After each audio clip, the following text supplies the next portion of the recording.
The fig tree of choices in our lives is something that we constantly grapple with. What should I do? Where should I explore? Where should I put my focus? How do I reignite my passions? It is always going to be found in the exploration and in the discovery. Because when you were a kid, how did you find out that you were good at painting or drawing or writing or singing or acting or dancing? You were exploring many different things. And there is still part of you that longs to explore many different things, even if, especially if, you're not good at them. Creativity for many of us, especially as children, was something that we bowed to make us feel alive, to allow us to feel alive. And now, in many ways, it's become something to prove who we are. What would you do if you weren't afraid to do it? What would you start if it didn't have to be good? What would you go back to? It is often simple. It's the deep creative exploration, the getting out of the way, and the knowings within us that lead us to the places we have always been meant to be, which is why they feel like home. We are mosaics, pieces of light, love, history, stars, glued together with magic and music and words. But you're awakening already, right? It's already happening. That's why you're here and why you're listening. Nothing is broken in your world. Nothing needs to be changed. Nothing needs to be different. And yet everything is constantly changing because it is the inevitable nature of that which is eternal. What I've come to realize in this endless searching for answers is that there really are none. If you spend your whole life trying to get your act together, then what do you have? You have an act, right? Instead of a life. Hello, everyone, and welcome back to Figuring Shit Out. My name is Vanessa Fontana. I'm your host, and if you're new here, Figuring Shit Out is a space for brave, intentional, artful living, and it is meant to help you deepen into the things that you have figured out, courageously embracing them in your journey of life, to explore and navigate the existential confusion that so many of us have, the things that we are still figuring out, normalizing conversation there, and to softly surrender as a collective to what we may never figure out. And today's episode is a very, very, very important one. It is called You Contain Multitudes. This episode is about the quiet grief that lives within many of us creative people and many of us people, period, because we are all creatives at heart. This episode is all about the dreams that we have abandoned because we didn't think that we were good at doing them. We didn't think that we were worthy or deserving of pursuing them. This episode is about what happens when we listen to the part of us that wants to contain ourselves, that wants to define ourselves. Many of us have learned how to contain ourselves, how to label ourselves. Creativity for many of us, especially as children, was something that we bowed to make us feel alive, to allow us to feel alive. And now, in many ways, it's become something to prove who we are. Many of us have learned how to identify with a medium, how to creatively understand ourselves through one thing. And if you haven't yet and you're still working on that, then this episode is still for you as well. And maybe even more so for you as you learn to discover and to play and to recover your artistic sense of self that, again, we all had when we were young. The problem with identifying with a certain medium or a label in creativity or artistry is that we create a version of ourselves that longs to be understood and that performs to be understood and that does the thing in order to be understood rather than as an extension or an expression of who we truly are. Without realizing it, the identities that we put on ourselves creatively or not creatively, they shrink us. I often call myself a writer, and today I'm going to share with you how that identity, that label has boxed me in the same way that my corporate job once boxed me in. It's not that different. The ego will project itself onto anything and everything it can to stay alive and to seek and gain validation. So today's episode is going to be an exploration of that egoic part of us, as well as this multitude inside of us that longs to be expressed through many different creative mediums, and how to really rediscover our artistic spark. Our true nature is plural, it is fluid, it is undefinable. And when creativity or what we do in the world becomes a performance, becomes part of our identity, becomes part of our ego, it stops being this expression of our aliveness, and it starts feeling like a desire, a impulse, a act towards validation. And it's very sneaky. We don't even realize this half the time. Today, I'm going to be talking about creative repression, the shadow artist, as Julia Cameron puts it, and what it really means to be a starving artist. This is not financial. Starving artistry is not about risking everything to pursue your art. It's about starving yourself spiritually and creatively as an artist, because you're boxing yourself into what you think you should be, what you think you can do, what you think you're good at, and what you think the world wants from you or may accept from you. We're going to explore how boxing ourselves into these identities limits our potential, limits our multitudes, limits our beingness, and why losing passion for something is often a sign of creative deprivation, a sign that we haven't played enough, a sign that we've stopped getting curious, and we've stopped exploring, and we've stopped embracing our multitudes. This episode is built upon many expressions of myself and other writers and great artists in history who have felt this same thing, who have discovered this same thing, that creativity is not something to be boxed in, but something for us to infinitely play with. So you're going to hear me weave through these great artists throughout this episode, through this connected collective tissue that we are building together. As Walt Whitman said, I contradict myself. I am large. I contain multitudes. And Oscar Wilde said, what are you? To define is to limit. And Ashbery said, accept yourself as numerous. And when Lewis Carroll said, I knew who I was this morning, but I've changed a few times since then. And when Anna Kritzen said, we are mosaics, pieces of light, love, history, stars, glued together with magic and music and words. That is what this episode is about. The containment of uncontainment, the contradiction of being exactly who you are in all of your fullness, and the embrace of the passion that you may have lost because you've decided to box yourself in.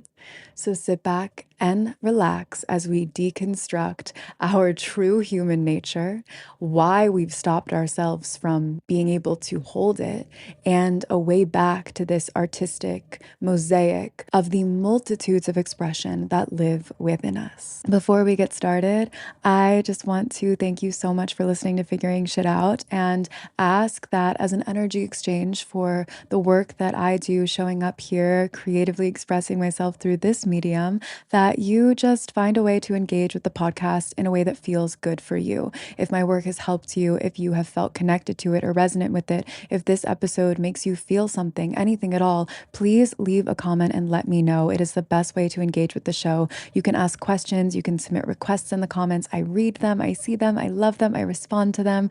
And if you want to go the extra mile, rate the show on your preferred streaming platform, 5 stars, as well as following it wherever you're listening to this podcast, and making sure that you are staying up to date on my Instagram, where I post short form content and podcast updates as well. I love that I get to do this, and I love that I know there are people on the other side who need the medicine that I also need in the expression of this. So thank you so much for listening. Thank you for being on this journey of figuring shit out with me. And if at any point something is really hitting for you, make sure you just share that with me. Say hi, don't be a stranger. I love reading your comments and getting your messages and seeing the way that this show lights you up, because it also lights me up. So without further ado, let us begin exploring our multitudes. The first part of this episode is going to be a true encapsulation of the entirety of this episode through something that I wrote. And it is going to dive into our expression, our true nature, our deepest nature, the things that so many of us can relate to when we look back on our lives and see the moments that we were playfully, joyfully expressing ourselves without the need to be good, without the need to be seen, without the need to be validated, and how that true spark and that true nature is something that will ignite our passion forward in our adult lives too. So without further ado, let me read something that I wrote on this topic. I named it containing, repressing, and then expressing our multitudes. Play is the exaltation of the possible. I am listening to playlists I made at 16 when I first got my driver's license. I listened to get closer to her, the girl who made them in longing and in wanderlust. And as I listen, I see the version of me who took the long way home to sing loudly in the walls of her car, learning to express herself in the safety of nobody else. I am rewatching episodes of my favorite childhood show, Hannah Montana. I watch to know what made the little one in me laugh and feel inspired, and as I watch, I remember the inner spark that got up to perform for her stuffed animals and asked her mom for feedback on her most recent dance routine. I am reading my journals from middle school, where I began writing dark poetry as a subtle cry for help. As I take in the words of melodrama and melancholy, I see the arms covered in bracelets and the winged dark eyeliner and all of the hiding I did to protect myself from an unkind world. I see the ways that these words cradled me in their arms as I lived with mine crossed. I am finding videos of me at 14 and 15 singing and playing guitar in a big empty house before anyone got home. I am remembering the art that I made at 7, the drawings of cartoon characters I would meticulously craft and try to sell at school the next day.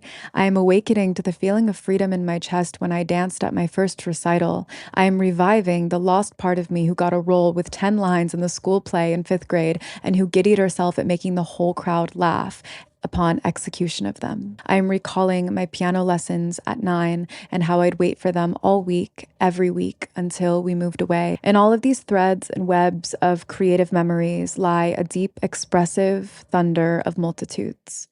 In the younger memories below the age of 13, I see how fluidly I could move into any eye of the storm that called me and commune with it. Every medium was mine to play in. I loved some more than others, but I gave myself every chance. And as I got older, the landscape for expression became more narrow and definable. They became identities to wear and secrets to keep. And as soon as I was cognizant of art being seen or judged, I stifled my multitudes and chose the one that was most often celebrated. I am a writer, I have said to the world since I rejected my fullness as many other things. And what I mean by this is writing is the medium I feel most comfortable in. It is where I've always been praised. And because you'll likely ask to see or read my work, calling myself a writer to you means that it leaves me with the least risk of you judging it and seeing me as not a writer. Forget art. This is my identity. And this identity is where I feel the least like an imposter. And through the expression of myself as a writer to you, I make my story about you reading it.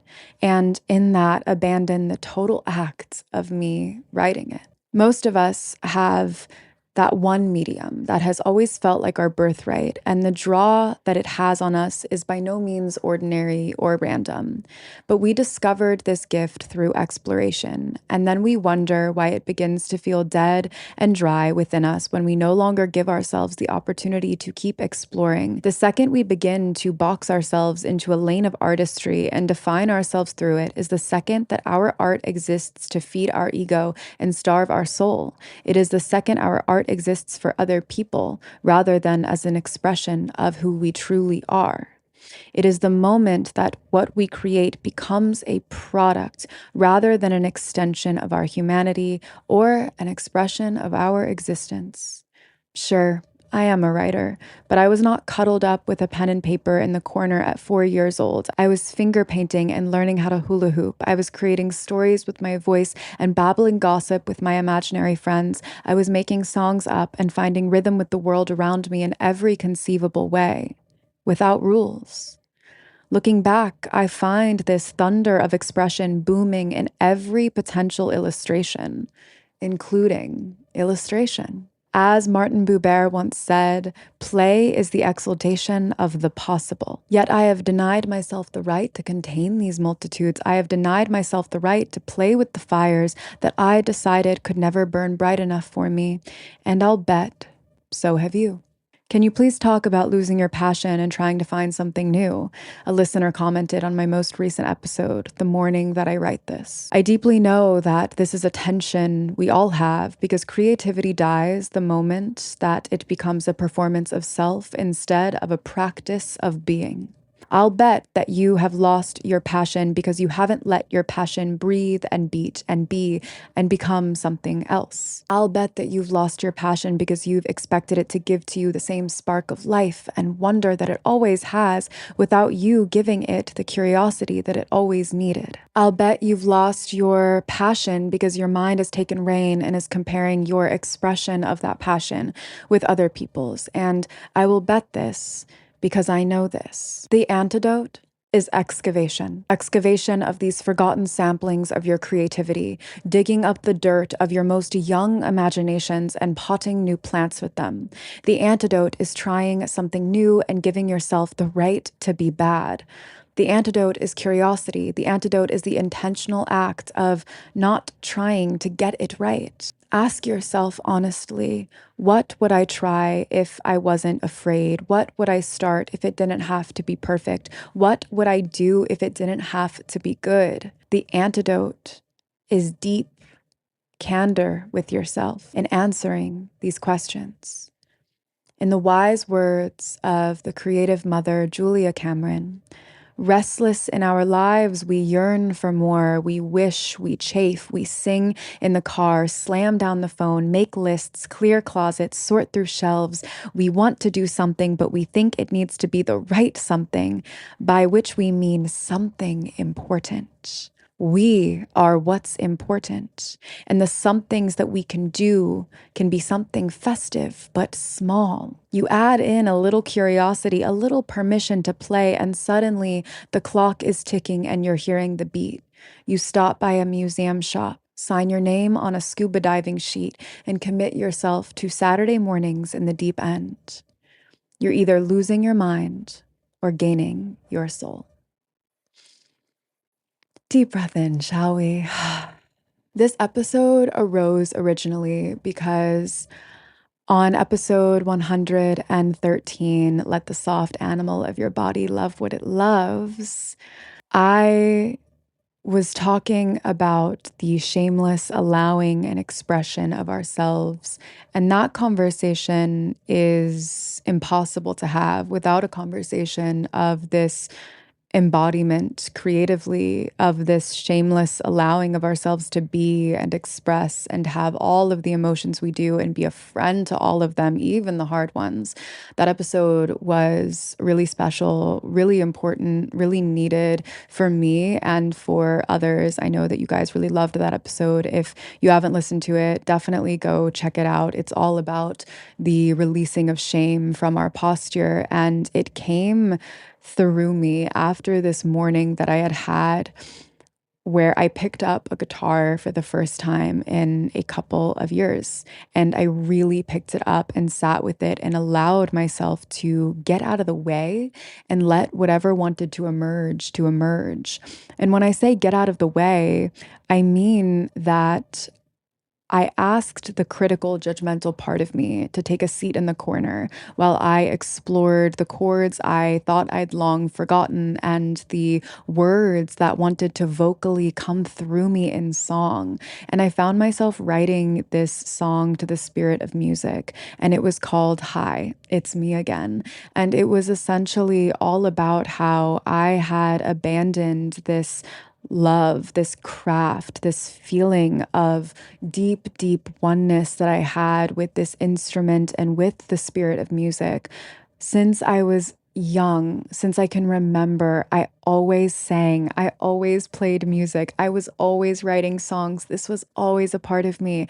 I grew up playing guitar, learning my favorite songs on guitar, singing them loud when no one was watching. And I finally started to really come out of my shell and let people see me and share my music when I moved to New York City in 2021. And it started to really become part of me and part of my identity. And I started to really allow myself to be within the space of it. And then I met my partner, who was a professional musician.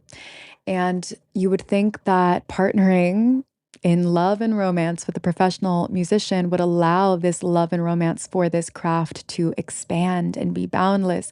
But really, it awoke in me this deep subconscious fear of not being good enough. And then I just stopped because I was scared of being seen. And I remember having this fear of telling him, specifically on some of our first dates, that I wrote music and played guitar because I knew that he'd probably want to hear it. And I was so deeply shameful and scared of being heard and seen because I didn't think it was good. And I had such a deep insecurity about this growing up. And in The Artist's Way, which I highly recommend to any creative person ever, any person ever, Julia Cameron talks about these creative dreams that die and the ways that our creative dreams go to the corner and don't express themselves. And there's an exercise in this that is the excavation of all of the critical voices that we heard growing up about our creativity. So maybe you had a teacher who told you that your writing was bad, or maybe you had a parent who told you to stop singing so loud and that you weren't good, or maybe somewhere along the way in your shameless self-expression, you were repressed by the outside world, and that repression still lives inside of you and you actually still listen to it. And in a lot of ways, this is exactly what I was doing with my artistic song and creativity. I come from a very musical family. My dad is a musician. My grandpa, he backed up Tony Bennett on trumpet. He was the patriarch of our family. He was also a cinematographer, a videographer. He would have loved YouTube. He would have loved what I am doing now. I wish so much that I could share with him what I'm doing now in the flesh. I do on the other side. I talk to him all the time, and he's a big guiding force for me in my creativity. But I know that he's looking down on me and encouraging me and pushing me creatively. And he really is my guide for that. And he gave birth, well, my grandma gave birth, but he participated in the birth process of two men, my dad and my uncle, who were both really talented musicians. My uncle was a bassist. My dad was, all of the things. He was a guitar player, a singer. He wrote music. I grew up with this music in my body, in my bones, in my blood. And it was always something that I wanted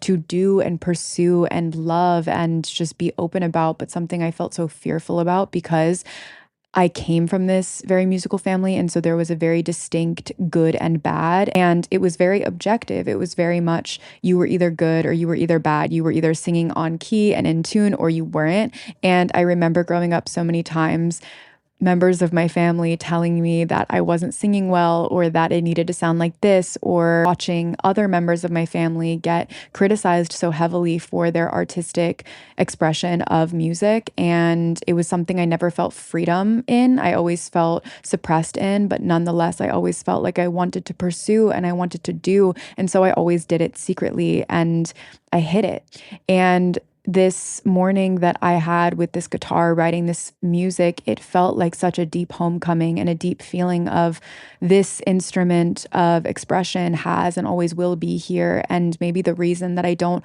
always feel so creatively inspired to write or to pick up my microphone and record a podcast episode or create a meditation or create something that wants to come through me in more of this like vocal, intellectual, analytical way is because I am not allowing myself the fullness of expression and the fullness of play. And it was really just this deep awakening within me that we contain multitudes and that I have identified myself as a writer. I've identified myself as a podcast host because these are things that I feel I have social credibility about. These are things that I feel that if someone were to ask to see my work, I wouldn't really shy away from showing it to them. In the initial phases of it, publishing my work, I definitely did. And I was scared of judgment and all of that. And every now and then I still get in my head about it. But the more that you practice something and the more that you honor your craft and devote yourself to it, the more you feel connected to it, and the more that you feel credible enough to speak yourself through it and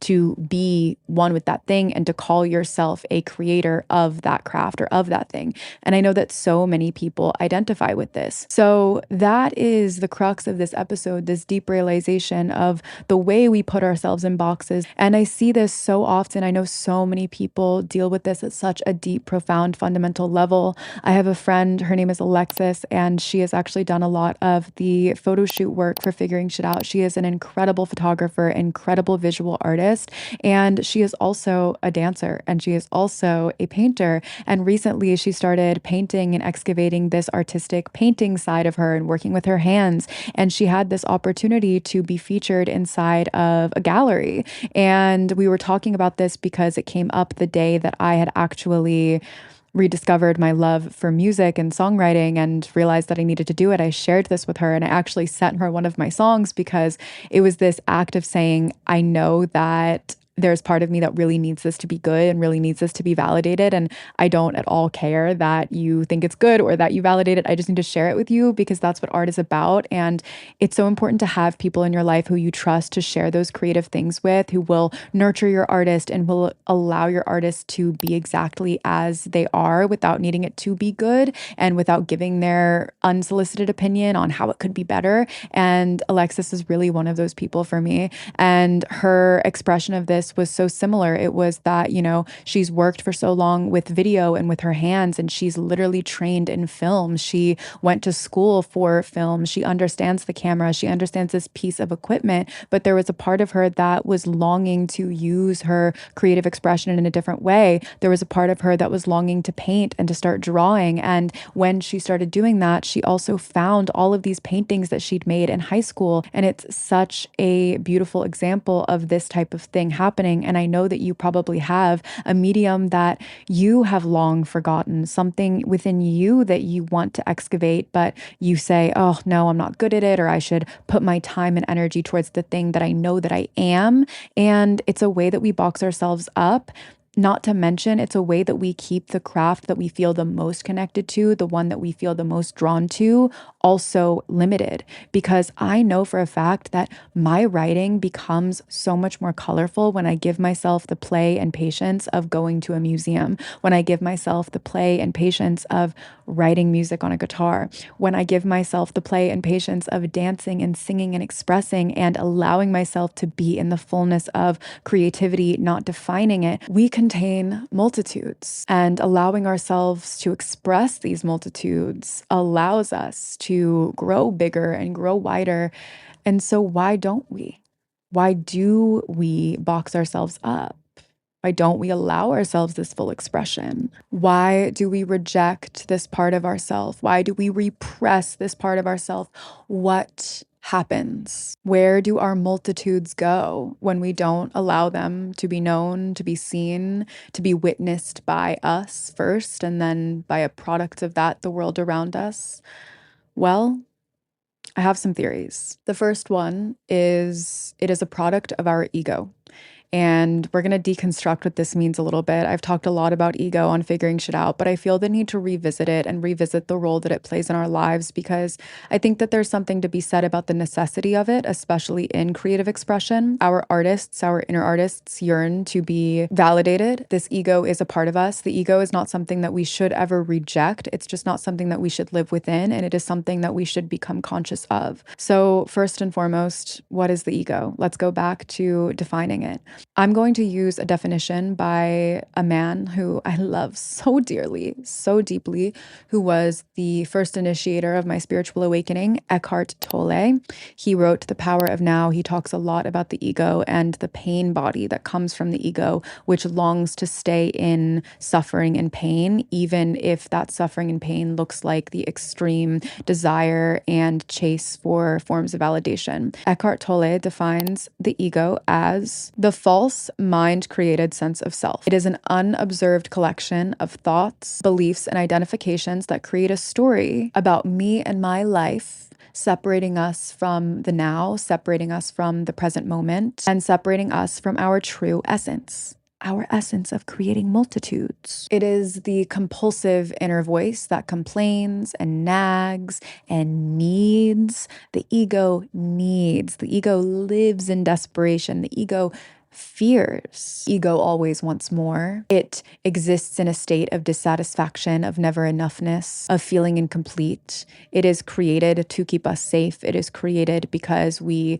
look out into this big, bright world when we're young and we see that pain deeply exists and that there is a need to protect ourselves. And so this form of ourselves is created that will do anything and at all costs to present a sense of self that we feel is protectable, that we feel is accepted, that we feel will ensure our survival needs. This part of us was created in order to protect us. And so we have to extend compassion to it, understand it, see what it needs to feel healthy, because there is such thing as a healthy ego. But the ego in and of itself does seek a sense of superiority. It seeks a sense of needing to be good, needing to be right, needing to be something and needing to be seen as that something. It is important for us, especially when we are creatively recovering, to transcend it. For instance, my ego got really, really loud when I started to create an identity around being a songwriter and a singer and a guitar player, and then all of a sudden felt deeply threatened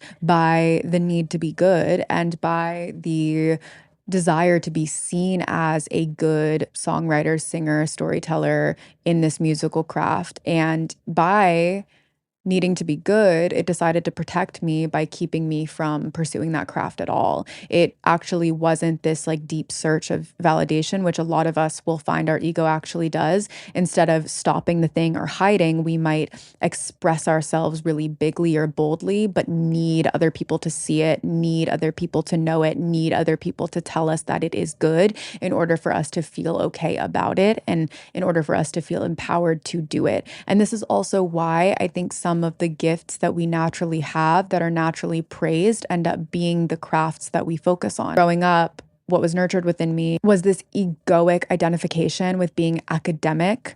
I remember my family always saying, oh, but she's really smart and she's a great writer. And that was the pedestal that they had put me on. And they had all had a relationship, for the most part, with music or creativity, but that was always their hobby. That was always something they did on the side and never something that they saw as something that could be what they did. And so they always told me, you're talented at this or that, but you're a great writer. And because you're a great writer, you should be a lawyer, or you should go to school and do this, or you should do that. And again, Julia Cameron, the creative mother, author of The Artist's Way, talks about how a lot of our creative gifts, a lot of the natural creative callings that we have as children end up being pushed inside of these boxes into this logical realm, into this definable institution of how we should be or how we should move. And so it really is interesting because the things that we feel most drawn to are usually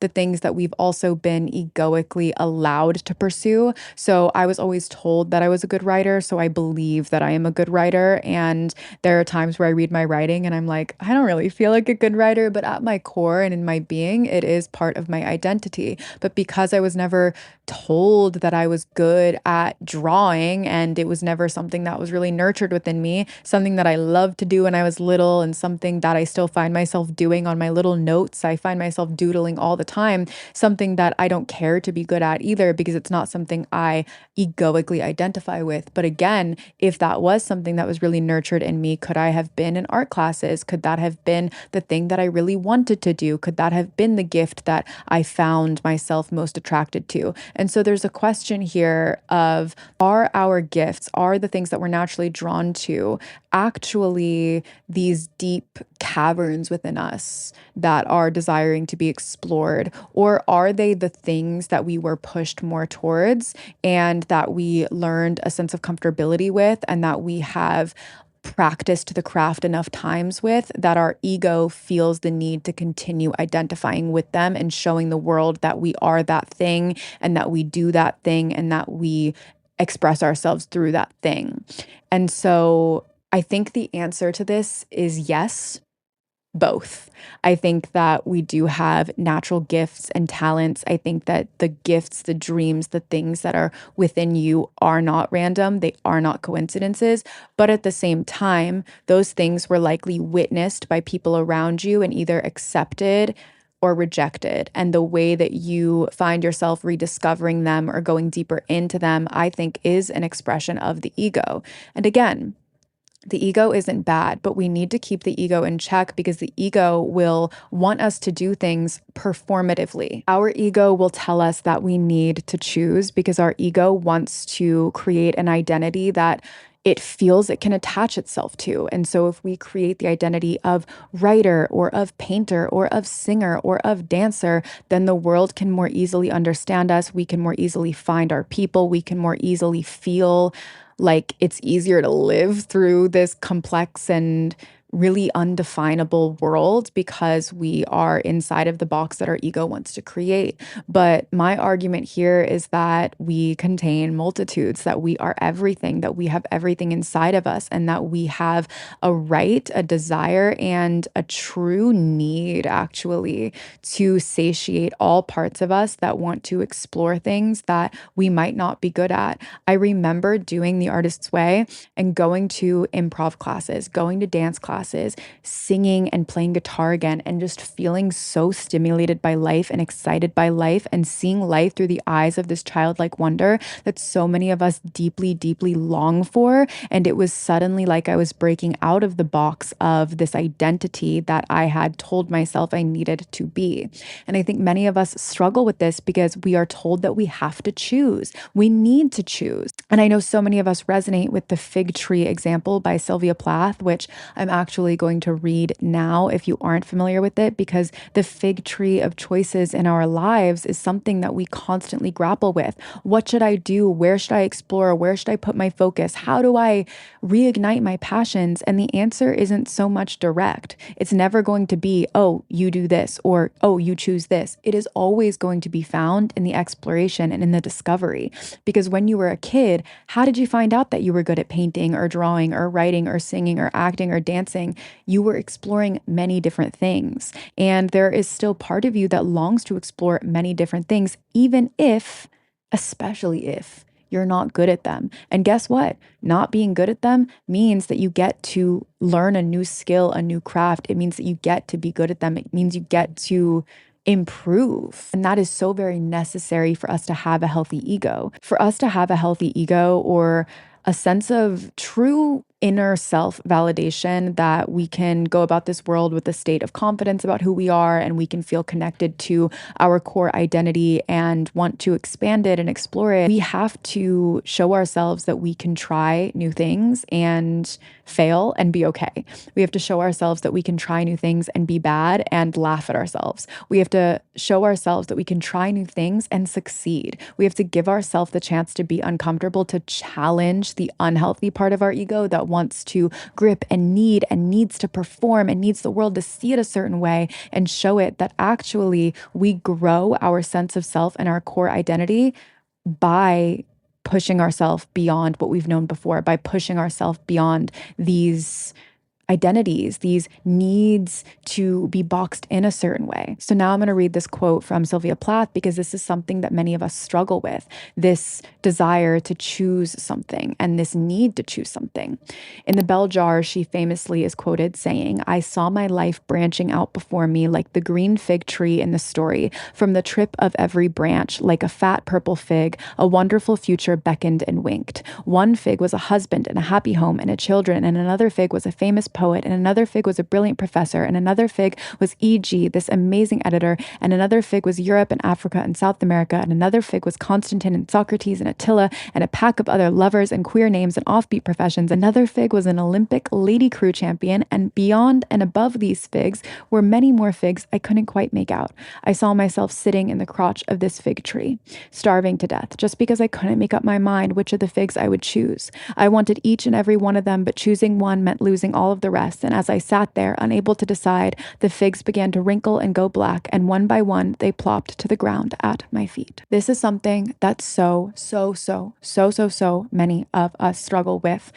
We think we have to choose. We think we can't have it all. And so we choose nothing and we fear having nothing. And therefore we become nothing. We do nothing. And the things that we do actually go and do just become performances to be seen as doing something when really we're doing nothing. The aestheticization of creativity, of intellectualism is very real. Be honest. Have you ever posted a book on your story that you weren't really reading or you didn't finish? Have you ever posted something in order to be perceived as something or in order to curate a certain type of image when really that wasn't true or real to you? Be honest. The answer is yes. Because we've all done it, because we all live in this world where the aesthetic, the performative need to be seen as something has become a critical part of our identity, of our collective ego, of our collective understanding of ourselves. There is the understanding of ourselves, this deep and true nature that we have with ourselves that beckons us to explore it. And that is probably the reason why so many of us feel so empty and scared and lost and confused. And like Sylvia Plath, when she wrote that passage, because then there's the part of ourselves that we see online, this image that we create for the world to see, this seeing of ourselves through the eyes of others, this understanding of ourselves through the understanding of how others understand us and the projections of how others understand us, because often we don't even know. We are just guessing that doing this will make me be seen as this thing and it will attract these types of people to me who will then think this about me and then who will add to my life in these ways. And all of it is this surface level attempt at being connected to something. And that is an oxymoron because you cannot surface level connect to anything. Connection is deep, it is knowing. And that is why, in order for us to be everything and to allow ourselves the opportunity of being everything, we have to disidentify with the need to be seen as everything, with the need to be seen as something. I felt this so deeply when I was working in corporate America, working my 9 to 5 job in tech, and it was something that was really hard for me because it was these competing identities that I had. And it was always this feeling of which one is real and which one is me.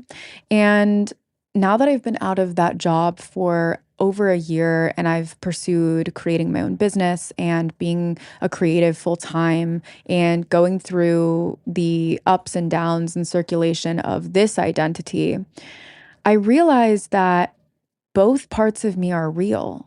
And I wanted to so badly reject this part of me that I'd created, this strategic, corporate, girl boss, badass, successful, top of the leaderboard, number one, which I'm going to say it loud and proud. That's what I was. Like for several consecutive quarters, I was number one.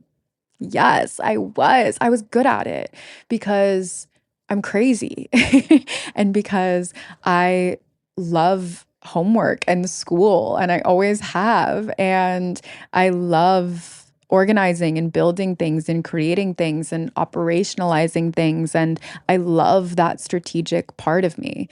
And I thought that in pursuing a creative life, I needed to reject that part of me and make it seem like that part of me was just this thing that I created to survive.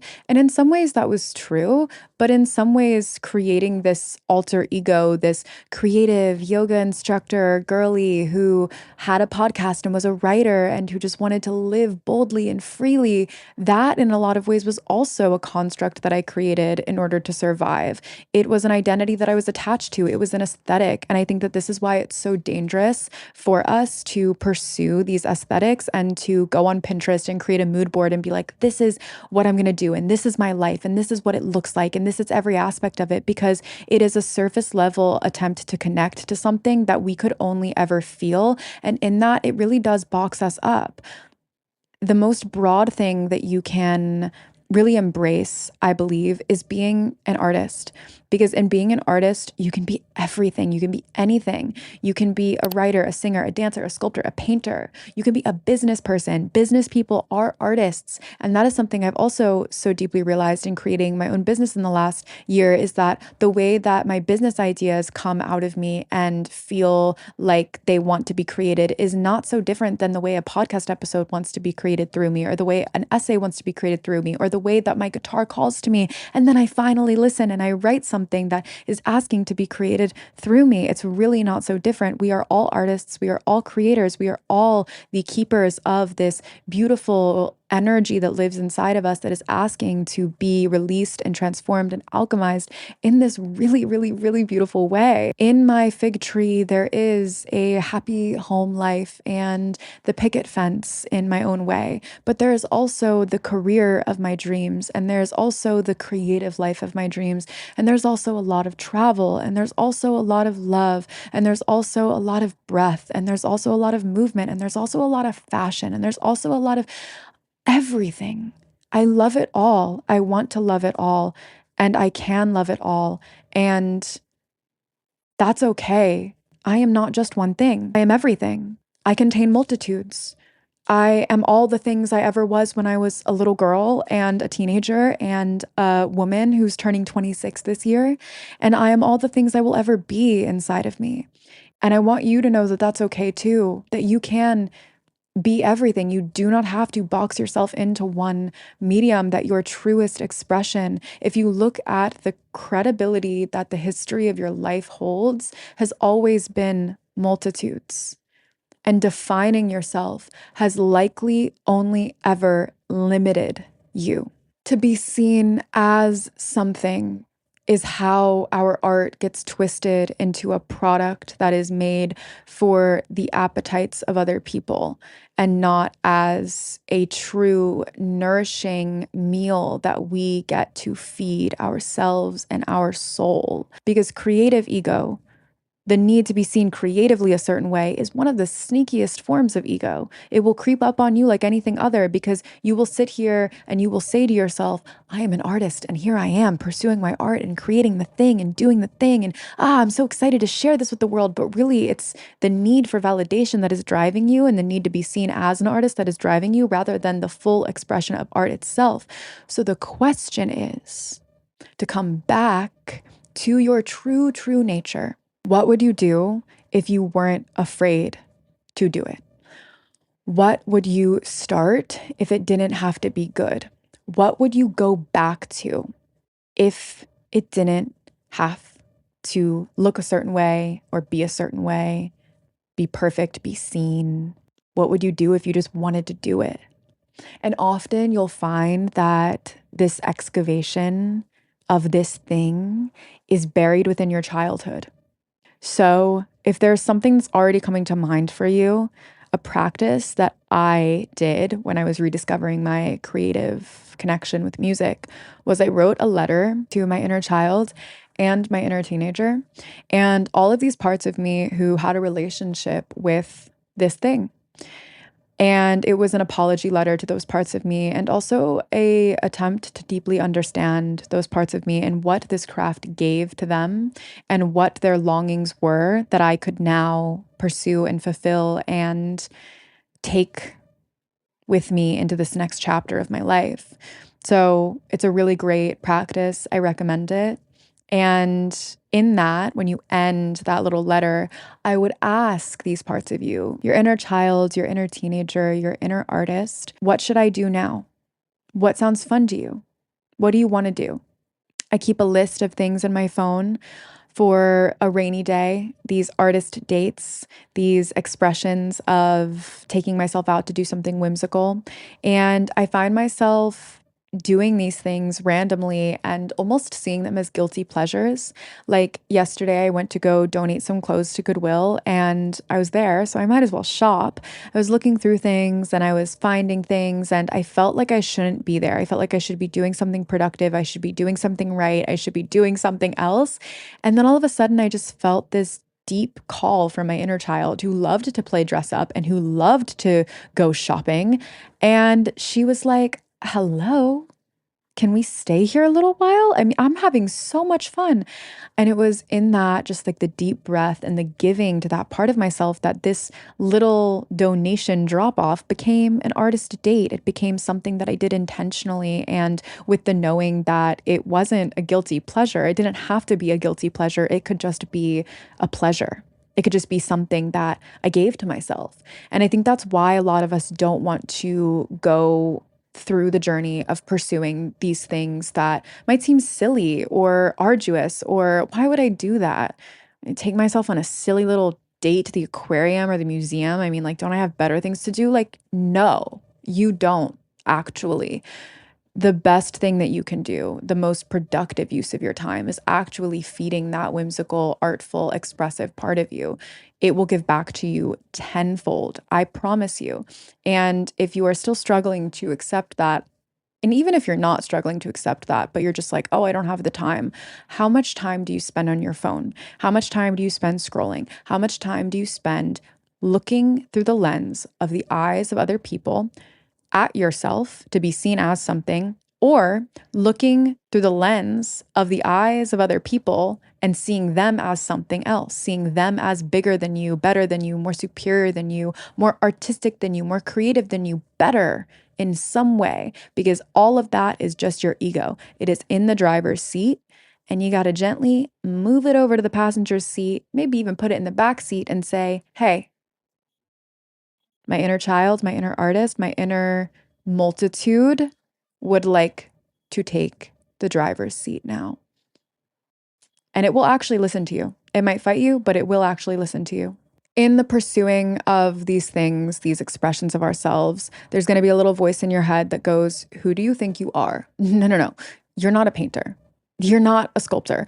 You're not a dancer. You can't dance. What the fuck are you doing? And you need to talk back to this voice ruthlessly and tell it to fuck off. Politely, respectfully, mindfully, fuck off. A true starving artist is not someone who pursues their art and doesn't make money. A true starving artist is someone who starves themselves of the ability to be creative in whatever form calls to them. A starving artist is someone suffering from creative deprivation. And Julia Cameron, again, talks about this artistic anorexia that we suffer from. We do not feed the part of us that longs to be fed.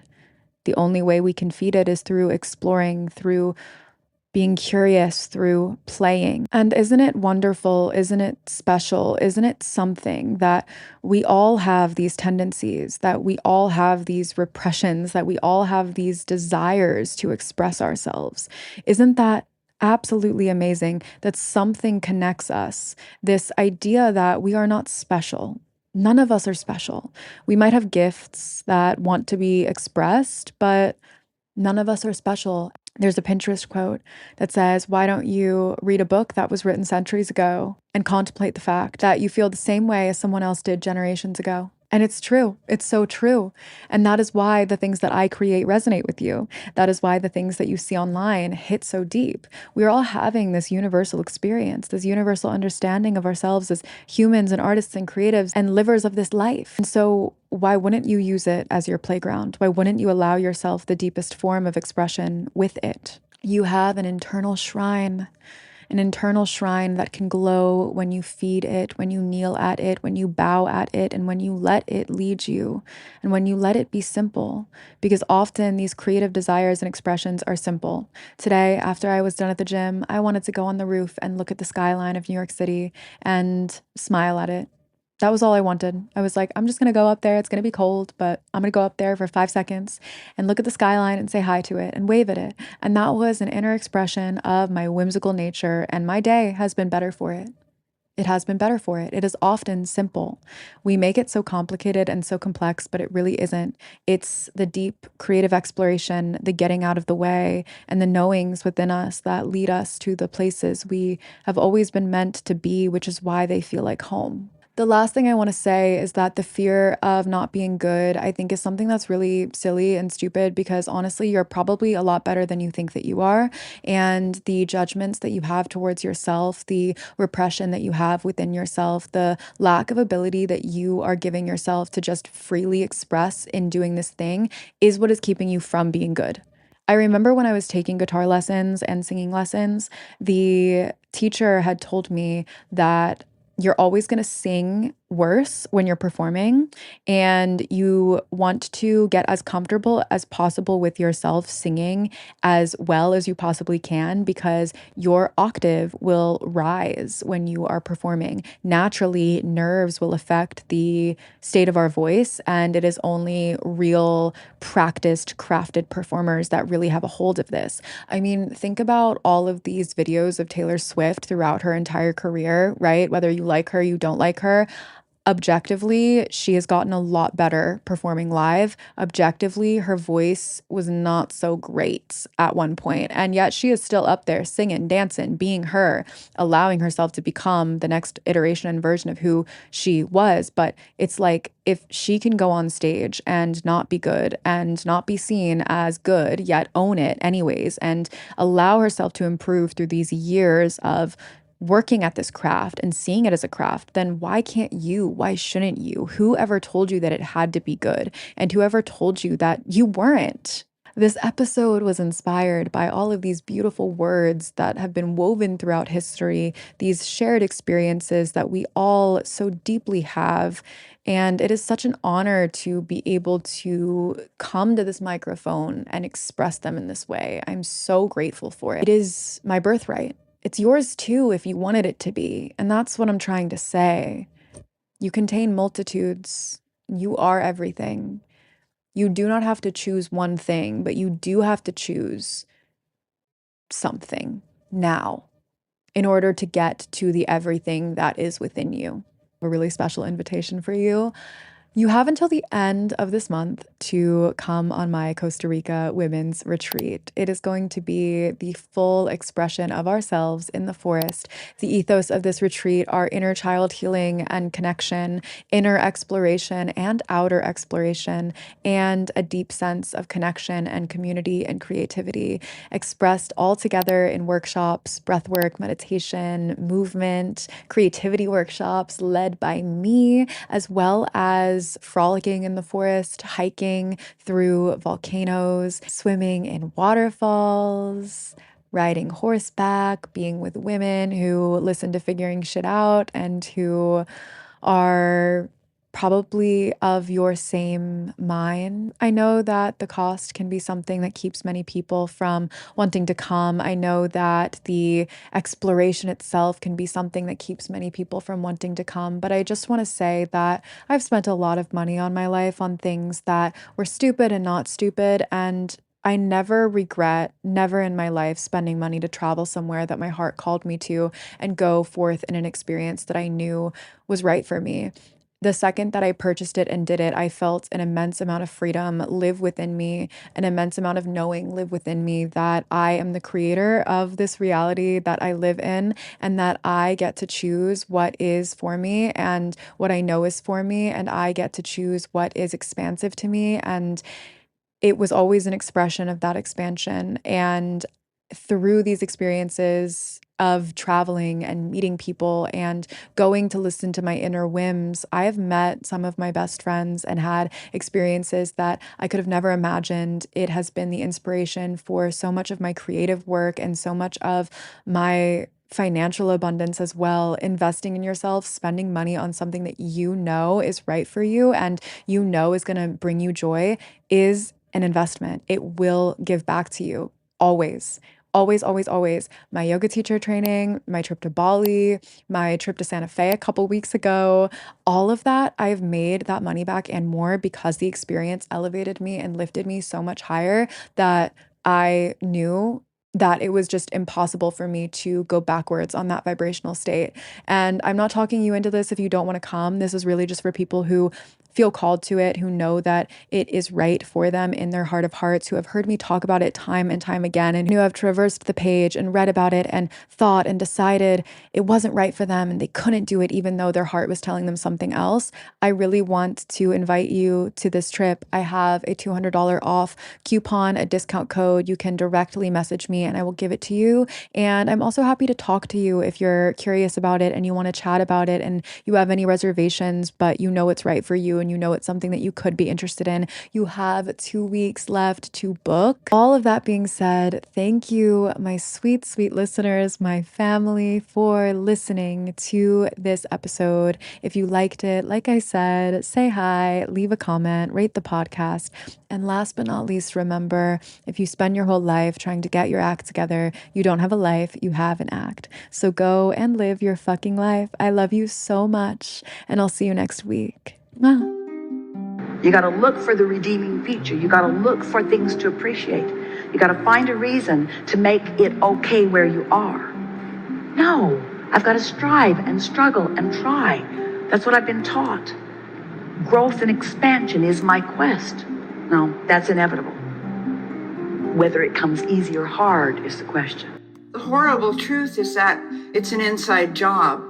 That if you're going to get that love and that respect that you've just that union starts inside. To every experience of growth, there is an equal and an opposite. And that equal and an opposite is what drives you to that light. So you have to start inwards. You have to start first within yourself.